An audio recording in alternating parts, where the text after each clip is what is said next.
The Great Reset is a proposal by the World Economic Forum to rebuild the economy sustainably following the COVID-19 pandemic. It was unveiled in May 2020 by the United Kingdom's Prince Charles and WEF director Klaus Schwab. It seeks to improve capitalism by making investments more geared toward mutual progress and focusing more on environmental initiatives.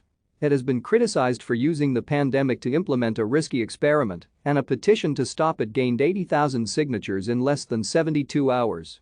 A conspiracy theory has spread in response, claiming it will be used to bring in socioeconomic and environmental changes and a supposed new world order. According to the World Economic Forum, the COVID-19 pandemic presents an opportunity to shape an economic recovery and the future direction of global relations, economies, and priorities. When Britain's Prince Charles introduced a plan, he outlined that it will only happen if people want it. According to Prince Charles, the economic recovery must put the world on a path to sustainability, with systems being redesigned to help. Thank you for watching. Like and subscribe if you would like to view more of our videos. Have a nice day.